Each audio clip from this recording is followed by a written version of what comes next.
I've been holding on to a $22 million secret.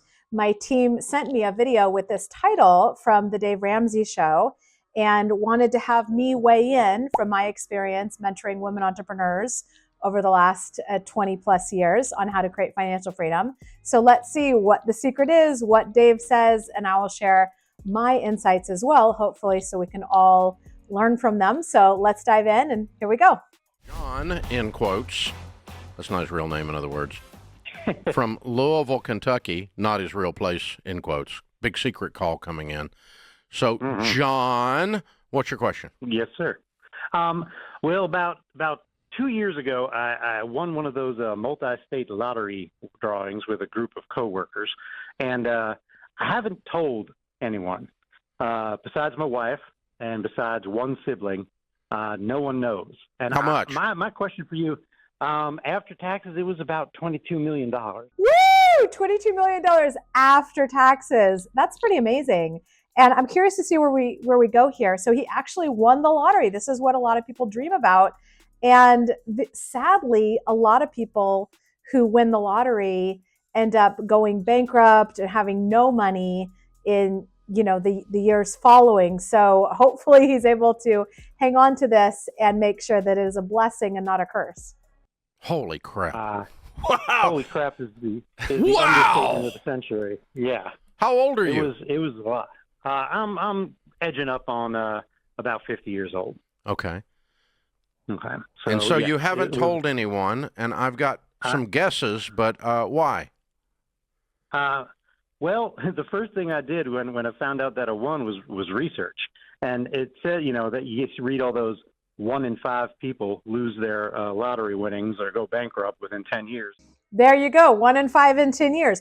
This guy was smart. He's like, let me do my research. Why do people go bankrupt? How do I not do that? So he's smart. I like his approach. That's really good. I think that when you have a financial windfall, which, by the way, I have another video right here on this channel on how to handle a financial windfall. We'll link to that in the description if you want to check it out. But one of the first things you want to do is just like take a breath, and not do anything crazy, right? To just slow down. And one of the things they all said was, you tell too many people and you get too many people at your door asking for this, that, and the other thing, asking for handouts and expecting you to pay for everything. Mm-hmm. So that totally makes sense. It's funny how entitled people get about your money. Like, even generating a certain amount in revenue, people are like, oh, I want you to pay me more or donate to this thing or whatever. And I'm like, just because my company has hit a certain revenue point, first of all, like there's a difference between revenue and profit. There's a difference between sales and revenue collected. And then there's all these, client acquisition costs and operational costs. And so like you don't know. And even if he is like got 22 million net, it's not like people are just entitled to some of that just because they happen to know him or be related to him, right? Same thing with people who are like, oh, I stand to inherit this thing. Well, if that's, your grandparents, your parents, like that's their money. And if they decide to leave it to you, okay, then you can decide what you want to do with it. But don't be like pre-spending some inheritance that you may or may not get. My wife and I made a conscious decision just to kind of keep it under wraps. Mm-hmm. And it's kind of, we've kept keeping it under wraps. We haven't even told our 2 teenage children. Mm-hmm. And now I know that sounds strange, but I don't think that sounds strange. I think he's smart. I'm glad he told his wife. Like it'd be creepy if he kept that from her, right? But them making a conscious decision together to not be like announcing it to the world, I think that's good. Like sometimes I share about, my net wealth or how much revenue I make or how much profit I make, but it's like, it's only to show like why I'm giving the advice I'm giving, why I'm qualified to give that advice. I think in general, people who have a lot of money aren't like talking about how much they have. They might say something like, we're comfortable, right? And that would probably be the way I would handle it in most cases too. The fact that I run a financial training and coaching company and make YouTube videos like this, sometimes I feel like it helps to, be transparent and share my own numbers and my own experiences. But I don't think that he's under any obligation to do that. We just don't want them to grow up to be waiters, waiting for us to die so they can get our money. Oh my God, being waiters. I haven't heard that term. That's pretty funny. But no, you don't want to be in a situation where your kids are just like, come on, guys, time to die so I can get that money. Like, that's definitely not fun. That's fantastic, man. Yeah. I love it. Yeah. Dad's been eating a little rat poison lately. Honestly, Wow. I'll spend the rest of the day imagining I'm you, because this sounds just like a fun thing to think about. I don't think I would tell my teenage kids either. No, I'm okay with that. No, I want them to go figure out what they want to do in life. Yeah, and yeah. get Go going on be the track, somebody. and then I'll let them know. Yeah. I'm not going to keep it from them forever, but our parents and stuff, we haven't told any of them. We had another incident about a month after we won the lottery. Incident. I don't want to call it.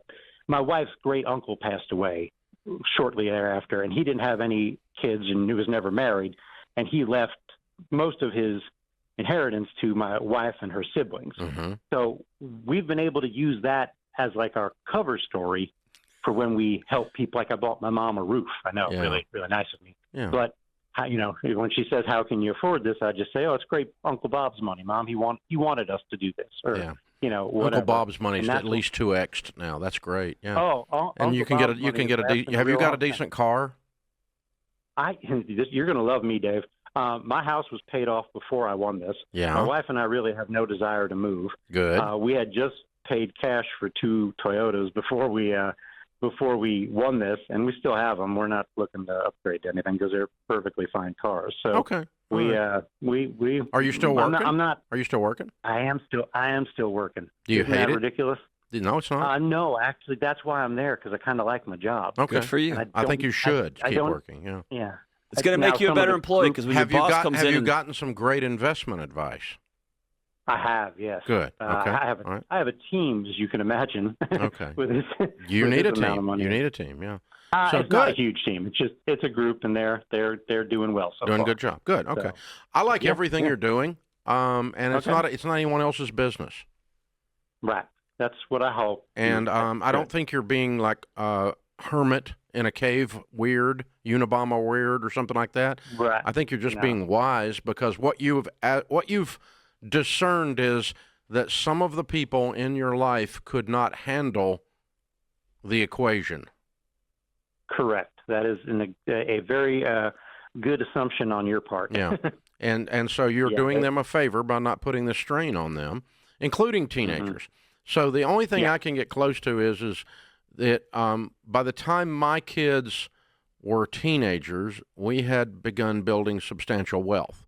I think there's a difference between what's a secret that you're keeping and what is simply not anyone else's business. It's like, how many times are you and your wife doing it every week? Like, your teenage kids don't need to know that. Nobody needs to know that. So they don't need to know what your financial situation is either. So I think that as long as you hold the energy of like, this is my business, not like, ooh, I'm keeping this dark secret, then I think that's clean and appropriate. Mm-hmm. We had recovered from the bankruptcy. Rachel was born. So by the time Rachel's 16, it's 17 years since the bankruptcy, and we had, I was a multi-millionaire again, okay? Mm-hmm. We could buy whatever car we wanted to buy. We could go on whatever vacation we wanted to go on, and it wouldn't affect us. We had good money, okay? But the kids had no idea. And our kids had a double problem. One is their dad's in the spotlight, and everybody knows us, right, because we're known in the community, and talks about money, no duh. And if they had that and they knew that we had millions of dollars as a teenager, I don't think they could have processed it. So they did not know. They knew we were okay with money. They knew we lived the principles that we teach, and we made them live the principles that we teach. I think that's ultimately the right thing. Like, what are your values? What are the principles you live by? And as long as you're staying true to those and you're teaching your kids and like instilling in them the principles and values that you want to do, then you're living in integrity. And that at the end of the day is what's important. But they did not know X number of dollars was the net worth, right? I only Right. disclosed that to them after they graduated from college, and I involved their spouses because by that time 2 of them were married. And so I sat down with 3 of my kids and 2 spouses, 5 of them, and we started unpacking what our estate plan looks like because they're adults at that point. And I told them up front, I said, listen, here's the deal. We don't own anything at our house. We're people of faith. So God owns a bunch of stuff. He's asked us to manage more than you know. And you're getting ready to know now, and you get to decide how you're going to react to that. Are you going to react and continue to be productive and generous people, or are you going to be, and using your words, and I'll never forget it, a waiter, right? Because if you're a waiter, you're not going to get access to any of this. We're going to take it away from you. Because God wants you to be productive. He wants you to be whole. He wants you to be excellent in the marketplace. And he doesn't want this to destroy you. He wants you to have the opportunity to serve a lot of people with this wealth, including my grandkids to come. And so as for me and my house, we serve the Lord. I just want to pause here because, I would consider myself spiritual, but not religious. I don't, go to church. I was baptized Catholic, but I don't follow a specific religion the way Dave does. But I think that these principles still apply. Like even if you're not a churchgoer, you can still understand the value of being a steward of this money. And is that for God? Is it for the universe? Is it for the good of humankind and the planet? Whatever that means to you, there's still this feeling of stewardship, and that's what you want to ultimately impart on anybody that you choose to have manage this wealth after you. And it's not our money, it's his. We're managing it for him. And someday you will take over the management, but you will not become the owner.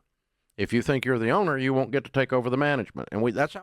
The way I think about it is it's like creating your own version of the goose that laid the golden eggs. Do you remember that? The Aesop's fable? So this farmer, it was a farmer and his wife, and they had the goose, and it gave them a golden egg every day. And they were like, hey, we want all the eggs. So they killed the goose, opened it up so they could get all the eggs at once. And that was the end of the eggs, right?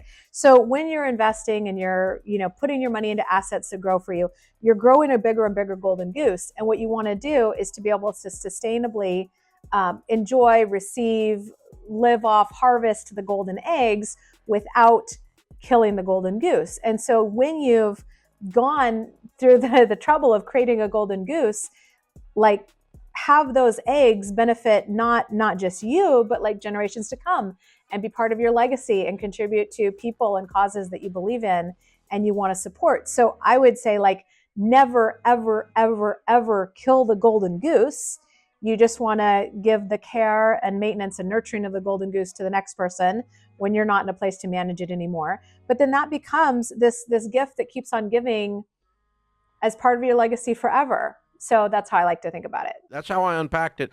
And then when I unpacked it, I was really pleased that they weren't freaks, and they've continued to live really good adult lives, and it's not ruined them that their dad has, dad and mom have a bunch of money that they manage, so all that. So I think you can start to build some lessons into your teenagers now so that in 5 years when you have that conversation, they're ready to shoulder the weight of it. What do you think, John? All right. Yeah, I think you can live by example, and I think you have a pretty remarkable opportunity to take your kids out when y'all taking them out to dinner and noticing a waiter that's struggling and call the waiter over and be really kind, and then show your kids, let's leave a huge tip. You want to do that? And it might be $100, which is nothing of what you got in the bank, but it's going to be $1 million to a teenager, right? And you can slowly plant the seeds of this is what generosity looks like. And when it's kind of like those movies, you get to the end and it like The Sixth Sense, right? And it goes doo doo, and you realize, oh no, I missed the whole story, and now I have the whole story. One day when you sit down and say, hey, I'm that school that I paid for, and you and your wife are about to buy a house, I'm going to pay for your mortgage, and here's actually what we're sitting on, and I'm honored by who you have become. They're going to go, oh, man, I picked up all these lessons from my mom and my dad. They're also going to learn that money isn't your identity. Your identity is in being a great dad. It's a guy who still got up and went to work. It's a guy who still kept the same Toyota that he'd already paid with cash before. Like, you're doing everything so right. It's so healthy. It's amazing. So healthy. Yeah, man. Yeah. Good for you. If you were hiding this because you were freaking and you were weird, I would call you out on it. You're wise. I think in this case you're wise. Yep, Dave would have no problem calling somebody out if he disagreed with them. Like, absolutely. But I do think that he's doing a lot of right things, and I agree that he's being very wise in a lot of ways. My sister called me the other day and said, "What was your big splurge?" And my answer was patio furniture. I'm not a big flashy guy. I don't. Well, I think you need to increase gradually the enjoyment of this money. Yeah. Not in the name of the secret, not in the name of exposing the secret, but you need to increase the enjoyment, and you need to increase your generosity factor systematically. You need to say, all right, this year we're going to spend $400,000 on this or that. Create some neat memories with your kids. Yeah, do some things intentionally with this without just kind of rolling up an extra $1 million into the budget this year. You don't have to do that, although you've got it. But, yeah, wow. Congratulations, brother. It's a very good, healthy view. Yeah. This is The Ramsey Show. Awesome. I do think he's doing a lot of healthy things with money. One thing I would say is that conscious spending is part of a healthy relationship with money. So I'm glad that Dave brought that in at the end. It's like, hey, now you can, create some memories with your kids. You can be more generous. You can, kind of go into these things. So what I would consider like unhealthy, or even like not acknowledging the gift that this is if he just like didn't touch any of it, and he's just going to stay in that house, stay with those cars, stay with that job.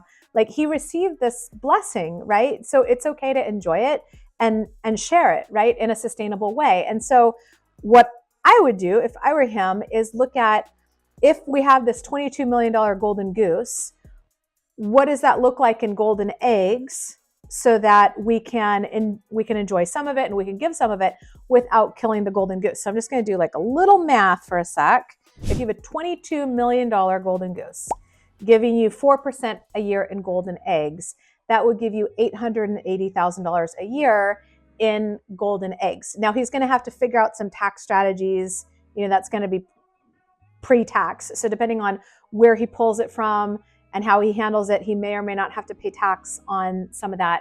But like, up to that amount, he could be increasing his lifestyle a little bit, helping some people, doing anonymous or not anonymous contributions to causes he believes in, depending on what he wants to do. But I think that knowing how many golden eggs you can sustainably and safely pull off without killing the golden goose, that then gives you a lot of permission to make aligned decisions. So I think that's absolutely fantastic. And I hope you win $22 million in the lottery after you see this, and you'll know just what to do with it and how to handle that. Make sure to watch my video on how to handle a financial windfall. And if you thought this was helpful and interesting, tap the like button for the YouTube algorithm, and I'll see you in the next video.